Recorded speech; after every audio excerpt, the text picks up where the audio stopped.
everyone. Welcome to our second Cafecito Session, a show that explores education justice issues through a New Mexico lens. I'm Loretta, your host, and today we will be talking with Dr. Anthony Dorame of Tesuque Pueblo about education and wellness. A little bit about me. I'm a history teacher turned executive director with 20 years experience in the classroom, working with both middle and high school students. I'm passionate about culturally responsive teaching and education justice, and I'm elated to elevate these topics through these live-streamed Cafecito sessions. The coalition, Transform Education New Mexico, is a statewide organization that works to inform government leaders and educational decision makers about changes in education that center student well-being. Our coalition was founded as a result of the landmark Yazzie Martinez ruling. While Transform is now bigger than just the court case, it is an important thread that we want to tie into this plática this evening and in the future. In this historic case, the court ordered the state to provide programs, services, and resources necessary for students to be career and college ready, and to address deep inequities for low-income students, our Native American students, our English language learners, and our special needs students. We want this Cafecito session to be conversational. So if you're turning in through Facebook Live, please put comments, questions, words of encouragement, anything you want in the chat that contributes to the conversation. And now I have the great honor of introducing Dr. Dorame, someone who brings a refreshing perspective to how we think about our relationship to land and natural resources, and how instruction that centers students' full identities can lead to deeper learning and student excellence. So, hello, my friend. How are you? Good evening, Mr. Hill. Nice to see you. I'm doing fine. I hope you're doing well. I'm doing great, and we both have our cafecitos ready. So if y'all are in the mood, yes, we do. we invite you to join us in this beautiful conversation. And something I really appreciate about you, Dr. Dorame, is I've been in lots of spaces where you've offered really beautiful blessings, and so I'm hoping you can share a blessing with us and remind us the lands that we're both coming from this evening. Sure, I'd be honored to do that, Mr. Hill. And it's quite customary to begin any kind of gathering, family gatherings, in my community and a lot of northern New Mexico communities with a small prayer. And so I thank you for allowing me a moment to do that. So with all due respect,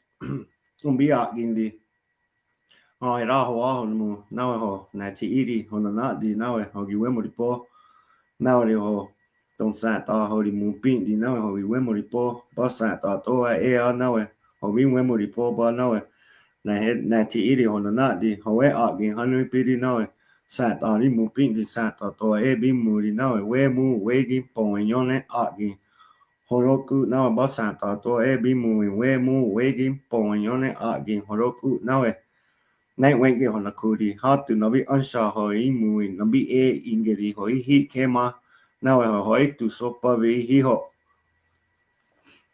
Thank you again, Mr. Hill, for allowing me a moment to do that and to call on our higher power to join us this evening and enlighten our minds and give us insight to really share some deep thoughts about our children. Thank you for that. You carved out another, beautiful moment for us to talk about identity and place. And that's my first question for you.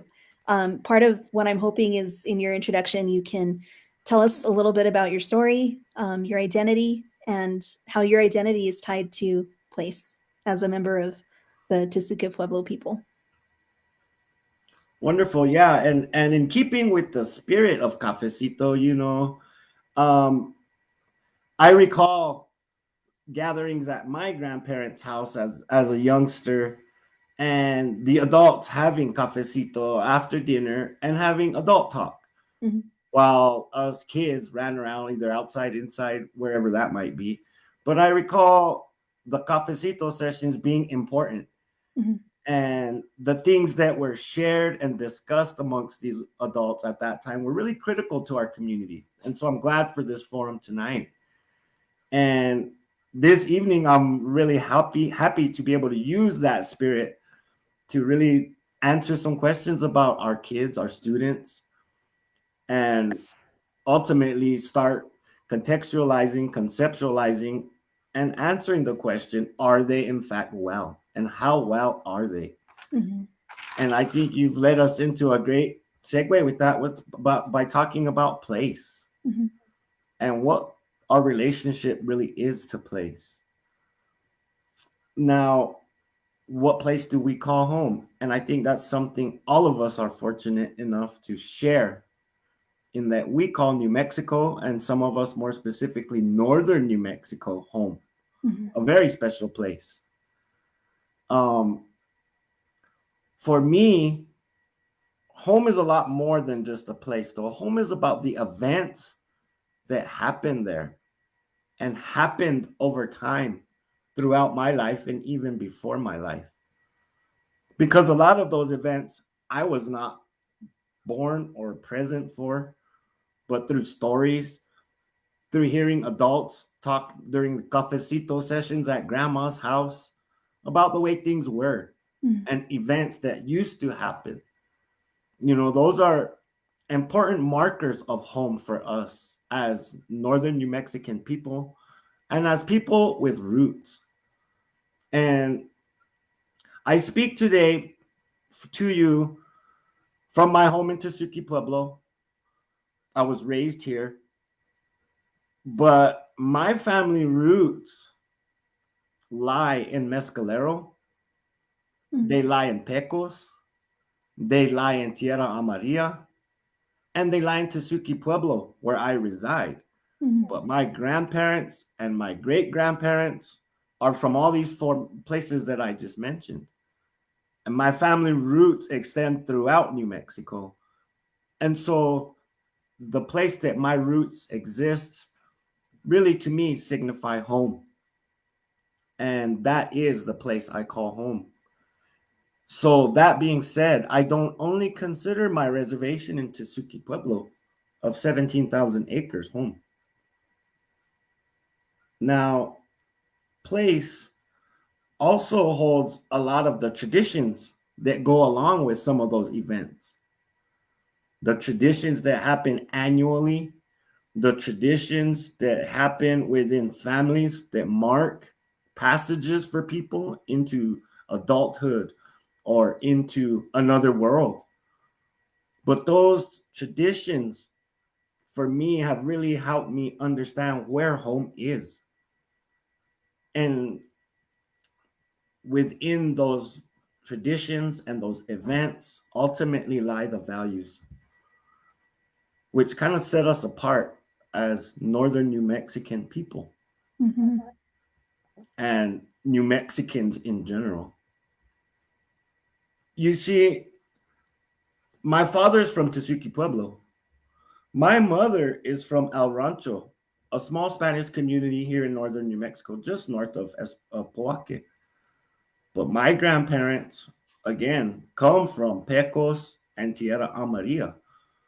So I really speak to this evening as a northern New Mexico person, educator that cares about my homeland and has a strong connection to place through some of the things I shared with you, the events that have happened there and continue to happen there, the traditions that go along with those events.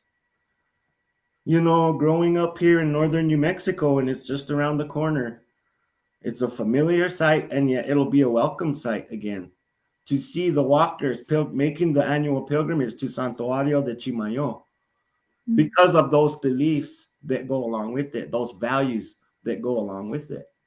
And yet it's something that because of COVID, we have not Mm-hmm. seen. And so, we're hoping and anxious to see that again. Now, as a child growing up, home for me was Tesuque Pueblo. And I'm grateful to my family for allowing me to freely explore the reservation, the rivers, the ditches, the trees.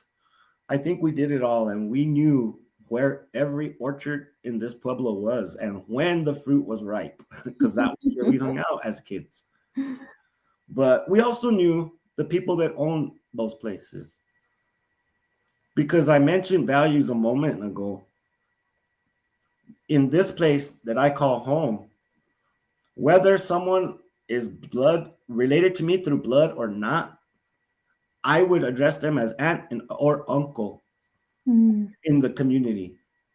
In my pueblo, we could say ma or ko'o.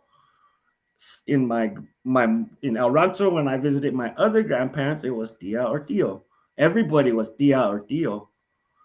And so that built a sense of family, a large network.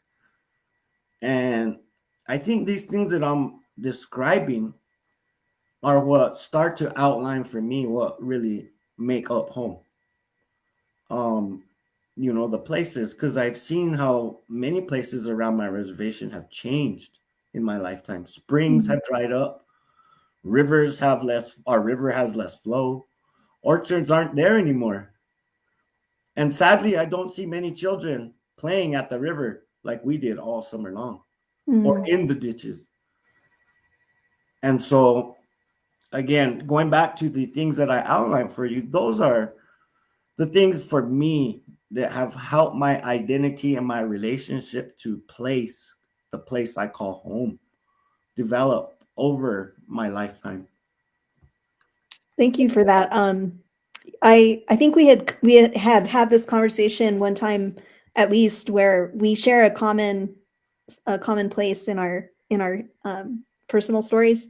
My mom and dad are both from Tierra Maria, um, Yes. and so when you talk about our identity in relationship to time and all the places that our families settled, it I always appreciate that you also relate that to or related it to values.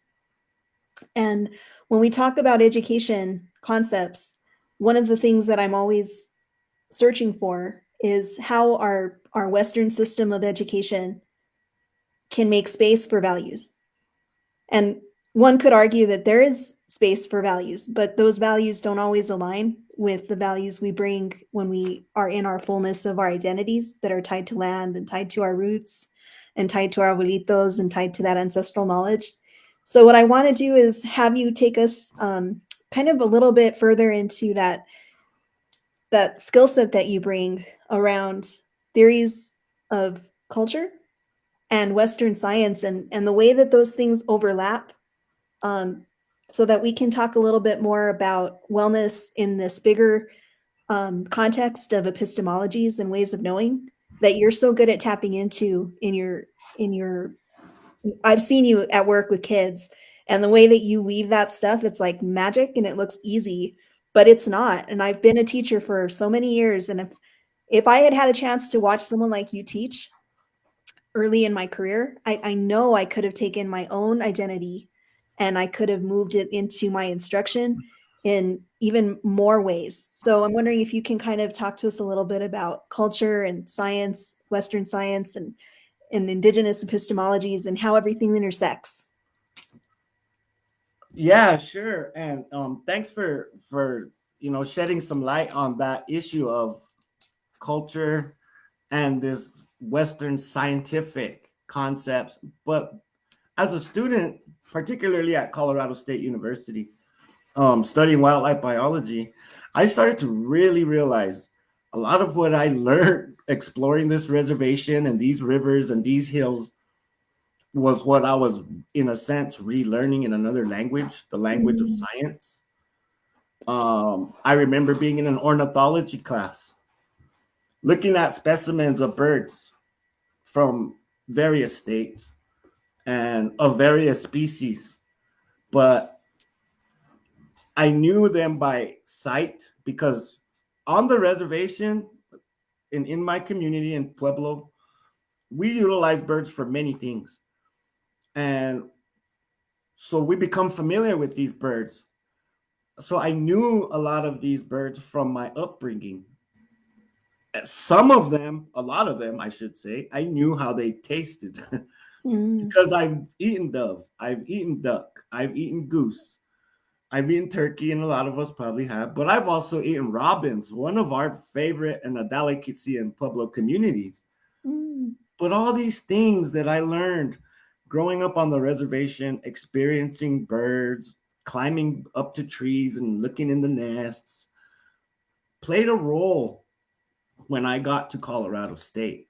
And it really helped me do well in my ornithology class and other classes. And that's when I started to realize that there was some sort of overlap behind what I learned at home in my communities and the place I call home and what I'm learning in these Western scientific classrooms with labs and professors and all of those things. And, but my personal knowledge, as is kind of obvious at this point, I think, came from a diversity of places. And I'm only beginning to discover and realize how much I was given and taught at an early age. A lot of it comes from my upbringing, my education, but there's a third layer, or if we want to refer back to what Loretta and I like to refer to as the braids of wisdom, another strand in that is my cultural knowledge, because that's part of the braid that makes me who I am. And that came from generations of knowledge and the transferring of that knowledge from what science archaeologists, anthropologists like to call the Anasazi, but who we know as our ancestors and who we feel we have a direct connection with, not only spiritually, but a connection to the places they once inhabited or existed. And a lot of our cultural knowledge comes from direct and spiritual relationship with the land itself. All of it. And I sometimes explain this to children in classes and even today, telling those students that this place is like my church. When you go into a church, you know the atmosphere, you see the adornments. Well, that's what's here. The beautiful trees, the beautiful water are the adornments. The peaks are the tops of the chapels. So this is my church. And when contextualized and explained that way, I think some of the children began to look back to their cultural roots. Because I've also worked with Hispano students who are English second language learners. And, all of these things that they bring to the table from their cultural roots and histories, explaining to them that corn really was derived and comes from the indigenous people of Mexico, explaining to them the how it migrated here and how it was hybridized from a grass known as teosinte by the indigenous people over generations. And so, again, my knowledge comes from my personal knowledge of growing up here, experiential knowledge, if you want to call it that. But my formal education happened in the universities and the high school. But all throughout that, a constant braid in that is my cultural knowledge and the learning that goes along with that throughout your life. Throughout your life. And again, I'm still learning. I don't know everything as far as cultural knowledge. I'm young. I'm still learning. And I look to my elders to teach me these things. Last year, I had the honor of being appointed to our tribal council to serve a 1-year term and to make decisions on behalf of my people and in the best interests of my people, and to carry out all the customs and traditions that go along with that stuff. And so I had to ask a lot of questions. I had to become a student again. And again, I realized how little I know and how much is waiting for me to really embody, embrace, and what this community, the place I call home, really needs. And what I've heard and hear at many of the tables, whether there's cafe involved or not, the discussion is always around youth and our kids. And why are they doing this and why are they not doing that? And so, going back to that overlap of Western science and the culture that we're raised in, I hope that shed a little bit of light for you on that and how it played a role, my upbringing played a role in my formal education and how it's really led to the professional work that I do today. Yeah, I think the metaphor of the braid is something I want to revisit and touch on a little. Um, what I the reason I think the braid metaphor spoke to both of us is that it wasn't an and or, it's a both and. And part of what I'm inviting the audience and you and I to work through and other guests is how do we braid that cultural wisdom and that ancestral knowledge that our young people have from their childhood experiences, from their elders, and validate it in the classroom instruction. How do teachers tap into it? How do they still, meet the standards? Your ability to address the concepts of the subject matter. I've never seen that dip. Kids understood germination. Right? You were teaching a unit on, and it had to do with an ancestral garden, and but they knew the scientific learning as much as they understood and appreciated the growth of their seeds. They just found a lot of there was a lot of appreciation in the process of watching something grow. And I feel like, this idea of what's education justice, for me, it's understanding that we can build student excellence, we can have better outcomes, but we have to be thoughtful and we have to be very intentional in how we ask students to embrace who they are and all of the knowledge that's in them in their DNA. And part of my teaching experience is that those are the things that students have the most shame around, myself included. Language, my inability to speak Spanish sometimes is a challenge for me now as an adult, but as a younger person, it was that my parents had an accent and I didn't hear it, but I knew that there was a judgment of them and I had to kind of like navigate that. And what I'm hearing you talk about is how it's possible to make space for both. We don't have to pick or choose, but it's very thoughtful work. And that we have to, maybe even as instructors, spend that time reflecting on our own uh, cafecitos, right? What was that traditional knowledge? Where was it imparted? Was it outdoors? Was it in the kitchen? Was it around the garden? Wherever it was.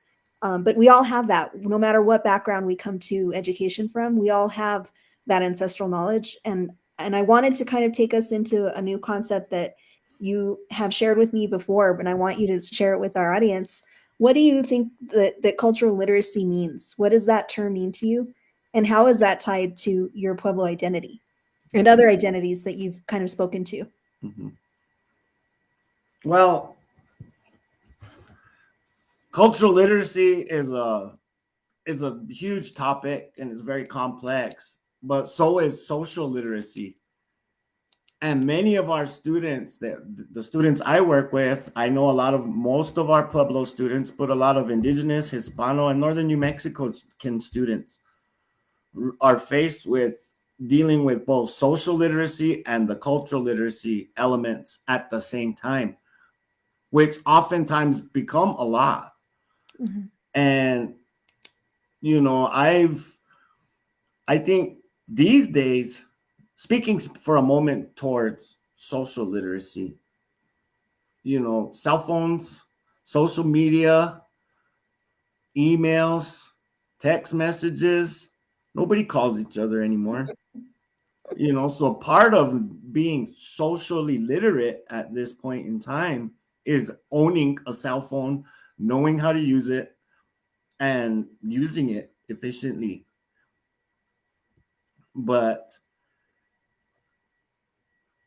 the cultural literacy element really comes again, for me, came from home. And there's a lot of threads within that. But I think cultural literacy for me is most marked by events in the times that I learned some significant cultural literacy in huge amounts or huge pieces. Coming up again now in the spring, typically sometime after Easter, in my community, in my Pueblo community of Tesuque, and a lot of other Pueblos, but not only the Pueblos, 99% of northern New Mexico communities will be cleaning their acequias. It's a community event. It's and historically and here as well, you're not fined or punished if you're not going, but it is your obligation as a member of this community to go and do your part. The men have a role, the women have a role. And so there's this element of cultural responsibility because you're not 100% obligated or won't be punished. And I think another example is going to church, maybe on Easter or even on Christmas. It's not something that you're going to be punished, but it's something you should do. And it's the right thing to do. And trying to demonstrate for young people to do the right thing, even when others aren't watching or looking, because that is who they are, simply because that's who they are. Ceremonies, customs, greetings with tia and tio and others in the community, mat and ko'o or satya, whatever they may be. Simply keeping those ties and knowing how to navigate, knowing that you're supposed to greet these people in that way, I think is really an element in cultural literacy that our kids are missing. And yet, these things are the glue, in my opinion, the glue that keeps the community together. I make it an effort here in my pueblo to learn the Tewa name of all these young people from, God, as young as I get to know them.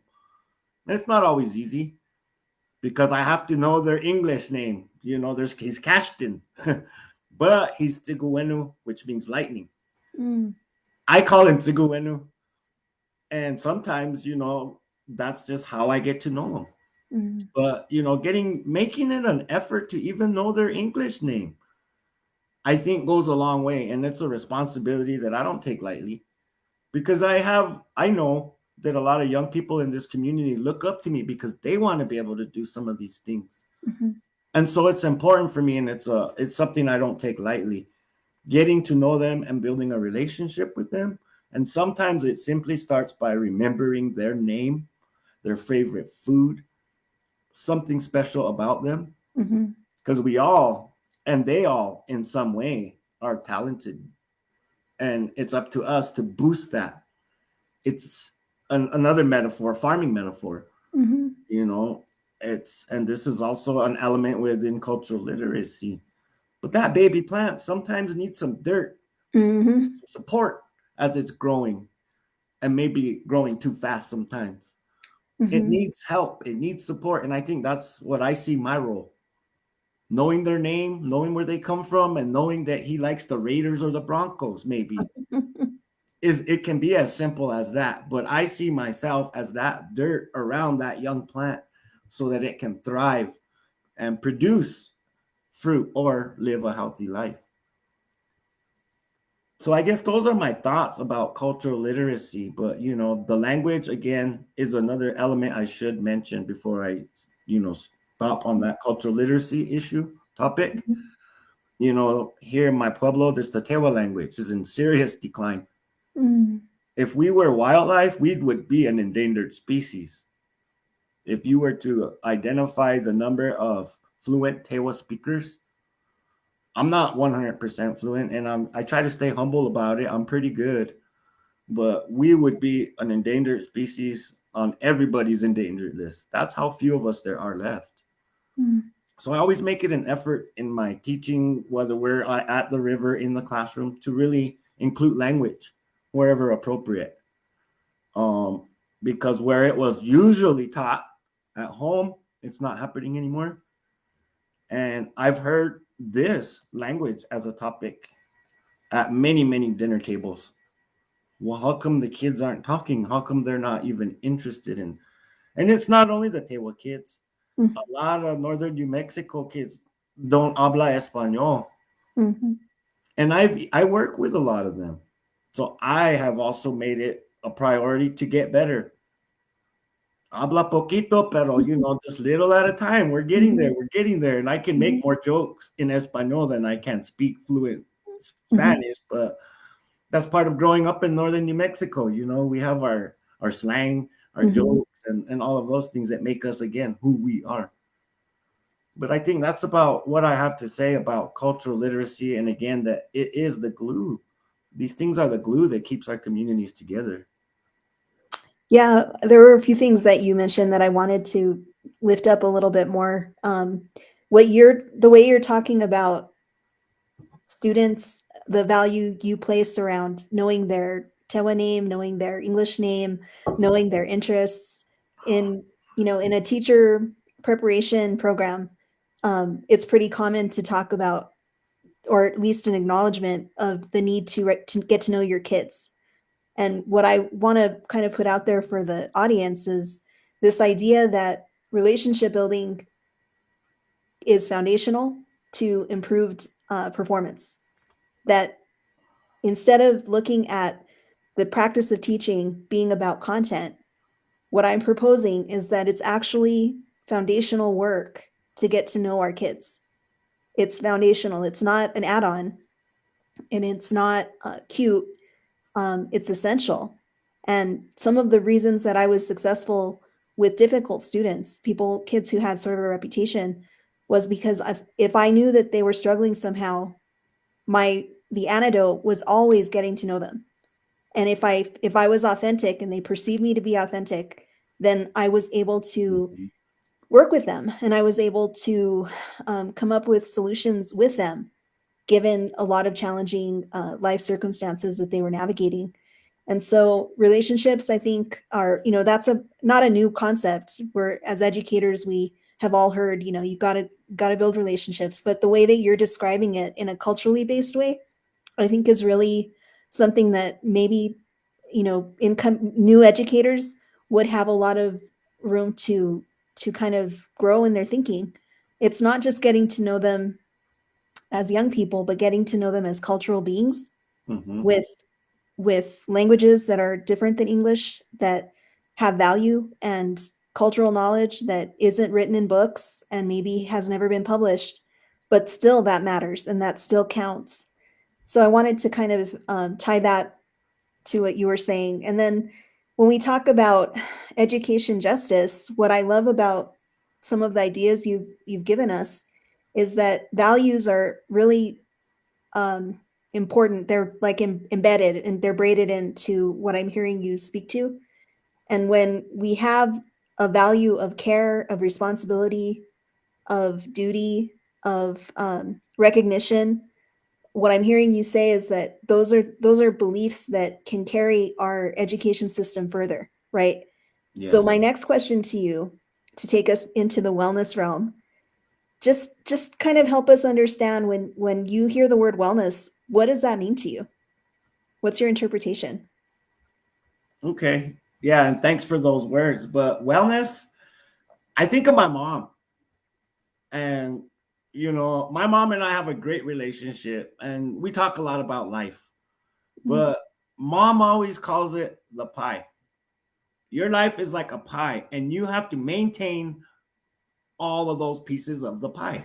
You have to maintain, and there are spiritual elements, there's a physical element, there's an emotional element, and probably many others. But you have to be well-rounded, is her message. And I always think back to the pie that mom talks about, and am I neglecting any piece of that? And for me, I would have to say a really, really big piece of that pie is fly fishing. And I don't get to tend to that piece of the pie as much as I would like to, but I'm always talking about it. Today at the river, we collected macroinvertebrates, looked at what we found, and made some determinations about water quality. But I couldn't resist. I had my fly box, and I was showing the kids how the flies that I make look like the macroinvertebrates that they had just collected in the river. And the discussion switched to fishing for a little bit. And I know now which of them like fishing and which would rather not even mess with that. But that's good information for me for future. But yeah, so but going back to the pie, So there's a lot of elements to it, and I think some of the kind of maybe 4 elements that are really identified commonly are the mind, the spirit, the body, and what I like to call the intellect. And so you need to focus on different pieces of those at all times. And so I think that there's some really challenges to for us as adults to maintain wellness at all times. And so for our children who maybe don't even understand what wellness is, honestly, as a teacher, what I see in young people is they know fun and they know not fun. And it's quite frustrating to be up against some of the challenges that I see to wellness. One of which is social media and its impact on our students.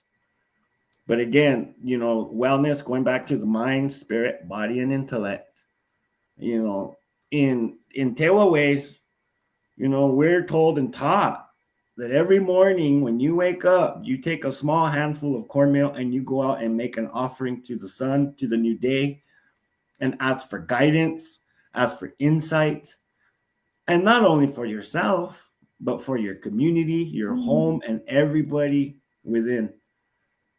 And I make it a conscious effort to do that. It's sometimes hard when I'm trying to grab my cafecito and get out the door. But, taking just a moment to be conscious about these things helps me to maintain the pie. You allowing us to open this evening with a prayer, that is a thread within or a piece of that pie as well. Our kids are lacking, I think, in the body part of the pie. They're not very physically fit from what I'm seeing, taking kids out to the river, having them do different activities, where they seem to be lacking in physical fitness. They're not very strong. They're not very active. I think they need to work a little harder on that. I don't know if it's a role that athletics can fill, but if they take my class or work with me continually, they'll get in shape because we'll be hiking, we'll be in the water again and doing all those things. Because just like these mountains all around me are my church, they're also my classroom. And I protect my classroom, but I like taking kids out there to enjoy it just like I do. But yeah, again, so when you ask about wellness, that's kind of how I envision wellness for me personally. In my community, we have a wellness center in which there's a gymnasium, a senior citizens area where they are fed, they do their recreation stuff. There's a library, a weight room. And so but it's called the Intergenerational Center because we also know in our community, and I think everyone in northern New Mexico knows this, that wellness is also intergenerational.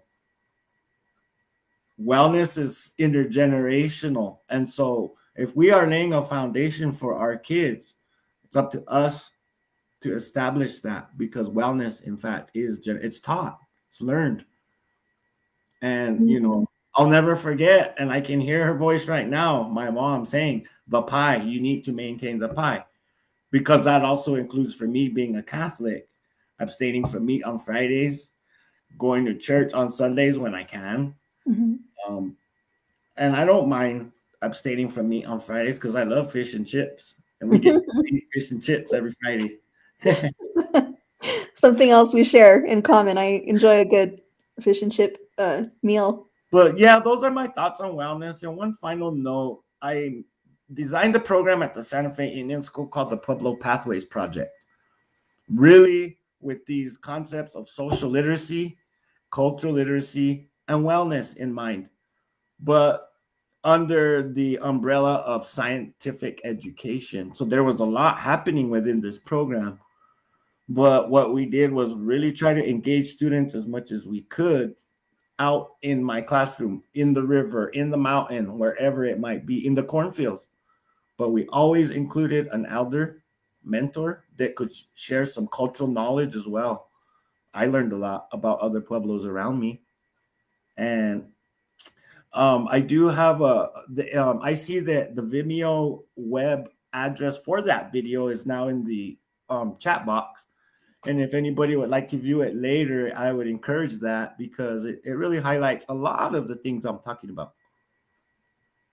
Yeah, and you know, gosh, you said a lot of things, and I think when you offered that sort of simple breakdown of wellness in terms of the intellect, the mind, the body, the heart, and then you also kind of share how necessary it is to think intergenerationally. I really can't imagine what a shift it would be in our education approach if we were actively threading our community members into classroom instruction. And that's something that you and I talked about is the need for teachers to be willing to step aside and acknowledge that they don't know everything about their content. And I know a lot of teachers would say, absolutely, I never think that I know everything. So I want to say that educators have that.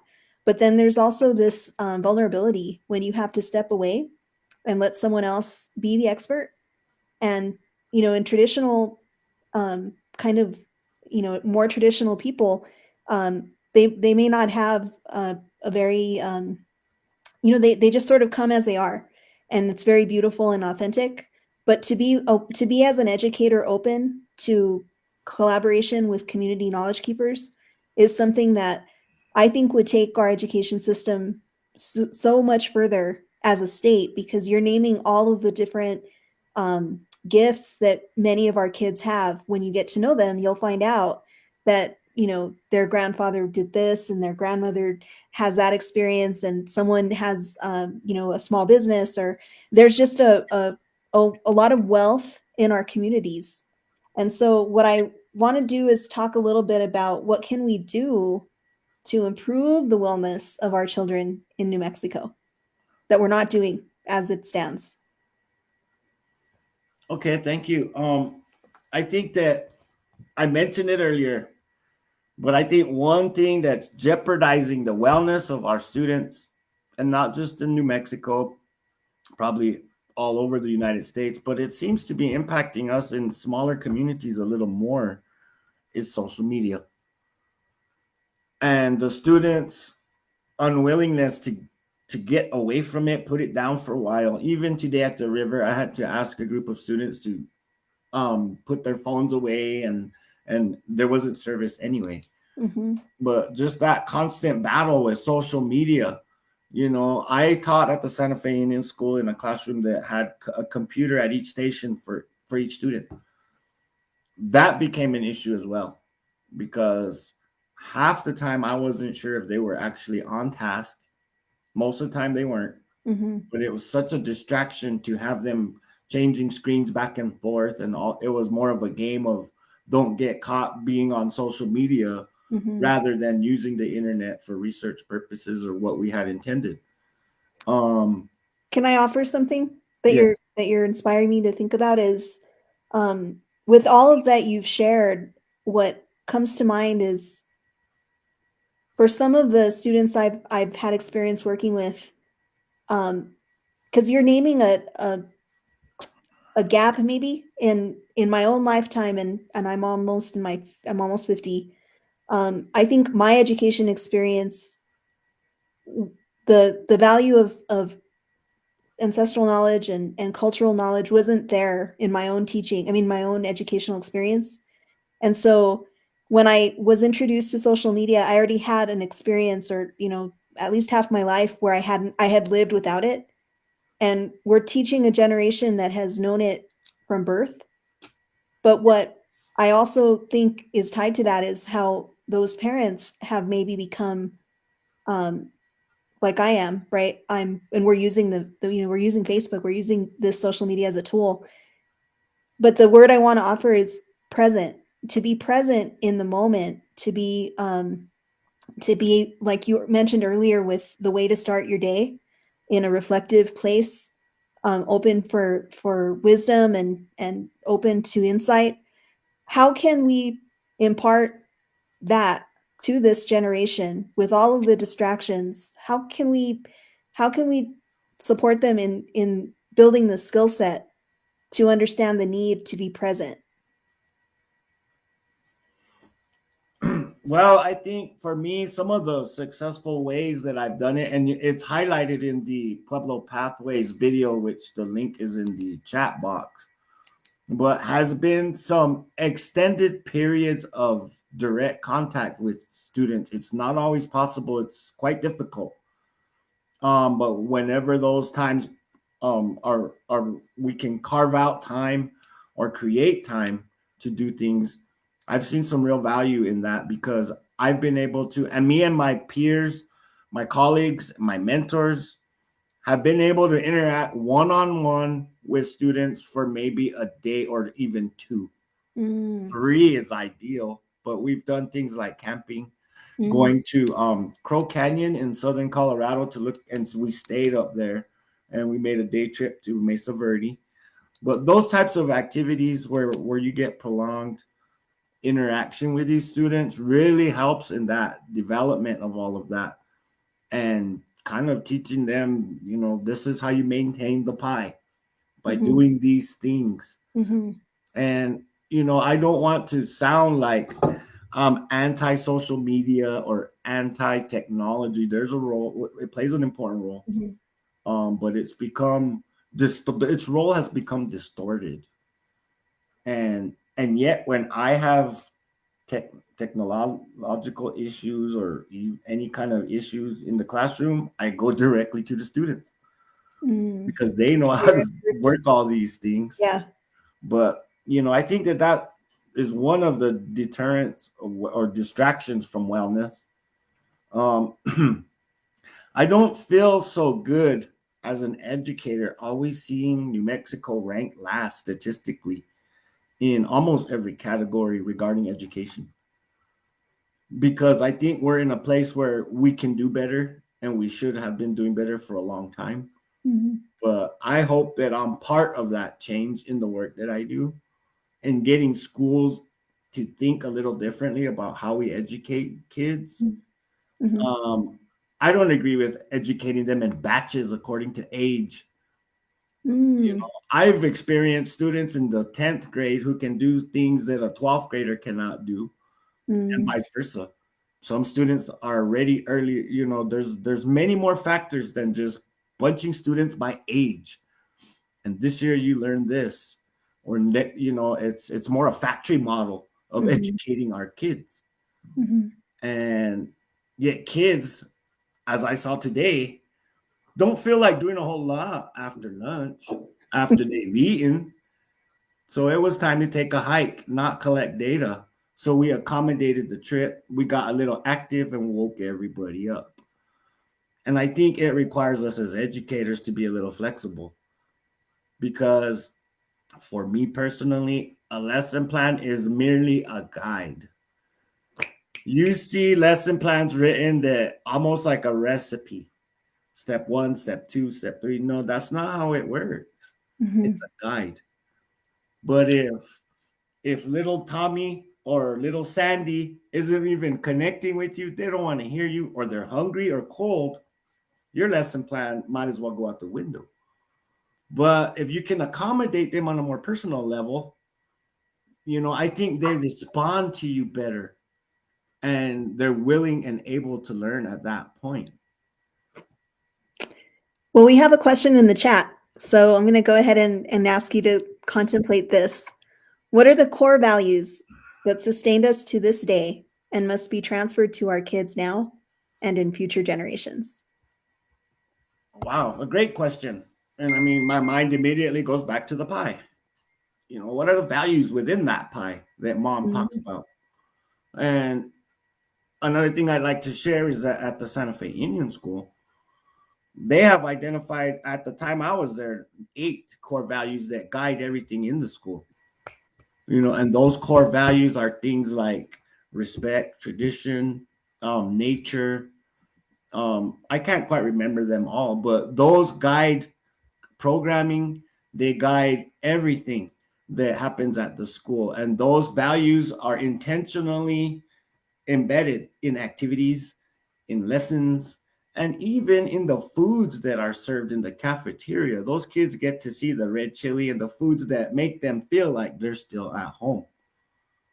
But I think those are only a few of the values, but one of them is stewardship. I'm all about that, especially for what I like to call my home, my church, my classroom. And that's every mountain from here to the Colorado border almost. Mhm. But this idea of stewardship, I think, is another value that maybe we're not getting across to kids and young people in general. That there isn't an endless amount of water or trees or wildlife. That we have to be cautious about how we do things. And yes, it's individually, but it's also as communities, it's as cities, and ultimately as a state, how we utilize our water and how we allocate it. Um, but I think for me, that stewardship value is something that I will spend probably the rest of my life, professional life, teaching. And when I'm not teaching it to students in the classroom, I'm talking about it to family or other kids about how we can germinate trees to plant in the mountain, just whatever it might be. That's just who I am. Well, and what I know about you is that you have a way of teaching that's not it's like nothing I've seen, to be honest. It's very full of it's visual, it's tactical or tactile, it's there's a lot of relationship building. And so when you say stewardship, it makes me think about the role of the teacher in terms of having a pedagogy. I see you actively teaching stewardship in everything you do when you're working with kids. And if we as educators know our pedagogy, I think it can help us as we work in the education system, which is one of many, to impart these sort of understandings to our youth about interconnection. Because the reality is that we live, when you talk about social media, it's easy to really get stuck into an individualistic sort of narrative, right? That American kind of capitalist, philosophies center. And Mhm. what you're really naming and have named is how our cultural identities are very interwoven. We're not ever just ourselves. We're never our own. Our success is never even our own. It's the culmination of all the people that cultivated us.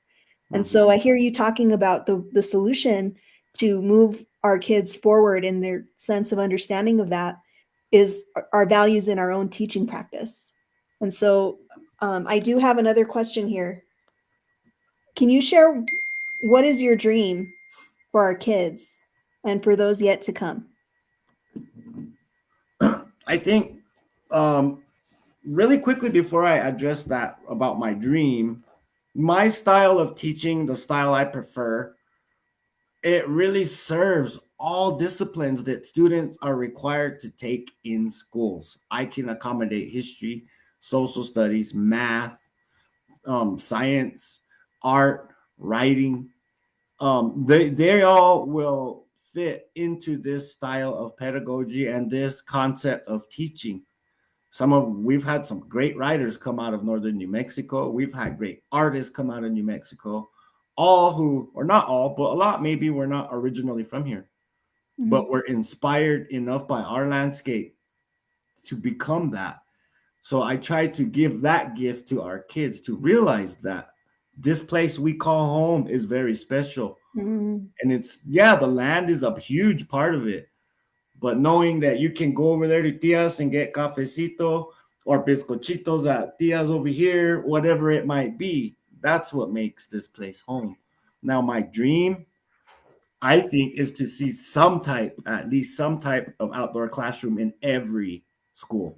Because I understand and I know it's my dream to have kids out in the mountains every day, and it's not possible, whether it be transportation, whatever it might be. There's issues around that. But I would like to see an outdoor classroom where we have community actively coming in and participating in the education of our kids. Because some of the best farmers I know are my tios in these different pueblos, my matmas in the pueblos, my tios in the Spanish communities to the north. I would love to have them come in. One of the coolest trips we did as agri-science class at the Santa Fe Indian School was visit the Espanola Farmers Market, where students interviewed the farmers themselves. Now that was a lesson and a half, and I wish I could continue to create opportunities like that in the school. We love going out there, but it's not always possible. But I think schools need to rethink and consciously make efforts and time to allow students to go and engage the community in the community, Mhm. where Yeah, the farmers are at, where the artists are at. I think that's important. yeah, what you're naming is, when I think about the Yazzie Martinez case and the efforts of our education department to do better, what I'm hearing you kind of raise as next steps is on the systems level, thinking about how we set up the school day, right? Or just some of those sort of logistics of um, that are sort of taken for granted, like you talked about the factory model of education, that we're still doing things the way we did during the Industrial Revolution, and yet we're, obviously we're not the same. In a lot of ways we've changed. So part of what I'm thinking about is the the idea that we need a greater responsive flexibility in our ability to work with community and to have relationships with people outside of the classroom that can really awaken that interest and spark that presence that our students are starting to, from COVID to now, but certainly before COVID, that presence of mind has always been something that is, it's the single greatest challenge as a teacher is to engage your kids. Yes. What I heard from another conversation that I was part of with the new Secretary of Education is that one of the initiatives they're taking on is around attendance. And the real question for me is, well, it's not who's here today and who's not here today and in capturing that data. It's asking why. What are we not giving our kids that makes them choose to the degree that some of them do when they're older, um, to not be there, right? To not be with us. And so what I want to do is just kind of round things out with a couple of questions to take us in a more free flowing direction. I want to ask you a question that's tied to what you're currently reading. If you're like I am, and some of us in the audience, whatever's next to our bedstand says a little bit about where our head's at and what we're, our own personal interests and all of that. You shared that you love fly fishing, and we know a little bit about you so far. But what are you reading right now? Well, I during the time that I was working on my doctoral degree at Arizona State University, interacting with my cohort, we generally knew what everybody was their topics were, what their focus was, but I never had taken the time to actually read their work. And so I'm doing that. And I'm fortunate and blessed enough to be published. And so I'm reading innovations, indigenous innovations in higher education, local knowledge and critical research, in which Nice. I have a chapter. But I'm always rethinking all these things that my colleagues in my cohort and I wrote about. But I think tonight I've been able to somewhat kind of summarize what I do for you all, and to really hope to give everybody some insight into how I do it and why I do it and where I find strength to continue teaching in times when it's very difficult. Um, I'm blessed right now. As a consultant with the Indigenous Education Network, I get to program 3 times a week at Amy Bill Elementary. I'm working with fifth graders, and I have to thank Miss Martinez, Miss Gonzalez, and Mr. Enriquez for allowing me to come in and supplement their existing curriculums in this way. I'm not having them stop any regularly scheduled programming to accommodate what I'm doing. I'm there to enrich. And we are seeing successes in numerous places I do know for a fact that the days I'm supposed to be there, that I think attendance is usually almost perfect. Oh, nice. That tells me something. Mhm.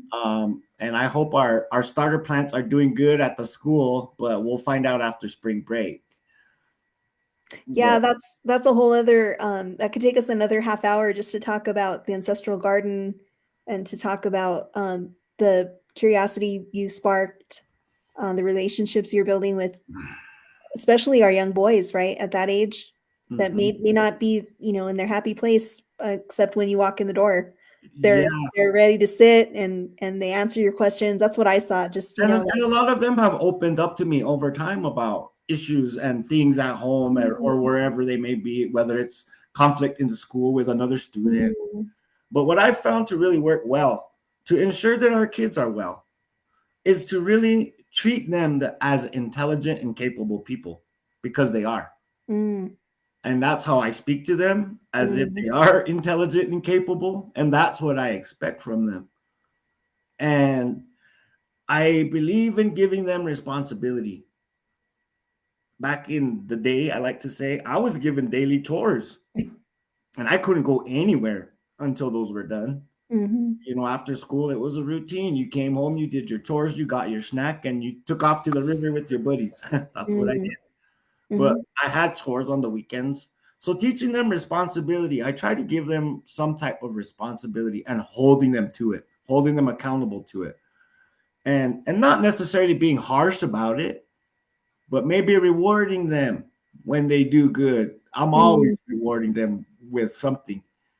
Um, and one of the things that I learned as a farmer, it's a great metaphor for all of this, and I mentioned it earlier, but when a corn plant gets a little taller, it may get heavy and start to tip. So again, we need to go and pick it back up.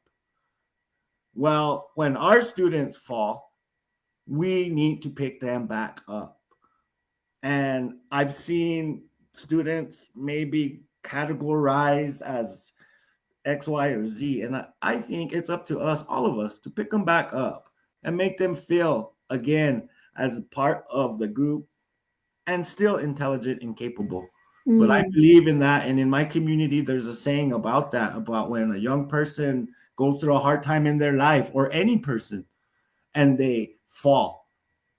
Well, it's the community who picks them back up and becomes that soil around the plant again. So that individual can again become a productive member of the community and our home, all of our home. Because mm, these kids are going to be the next generation of productive members. And I mhm. hope I see them out on the river when I'm there. I'm sure you will. I want to go ahead and just express my gratitude for your time, the members of the audience that have tuned in. There's a number of people that are doing this with me behind the scenes. I want to give a shout out to Ben and Amy, to my Transform peeps. This is an organization that's statewide, lots of really important organizations doing good work. What I'd like to just say or give you a chance to do, Tony, is just to um, maybe give us a closing word to round us out. A closing word? If you want to do it literally, you can. Well, um, have hope and think outside the box. Amen. So I'm going to go ahead and kind of round us out, and I want to just say that how grateful I am for a space to share with all of you these conversations around education justice and how we can shape the future or the education that we know our children deserve. Um, Thanks for listening, and thank you to Dr. Dorame for joining us today and sharing your thoughts on education and wellness. There are so many advocates for education and for education equity in New Mexico that are fighting the good fight, and that's exactly who we want to highlight and amplify. If you want to join us for a future cafecito, or if you know someone who would make a special guest, please let us know. You can find us on social at TransformEdNM, online at transformeducationnm.org. Join us again in a few weeks for our next cafecito. And until then, adios.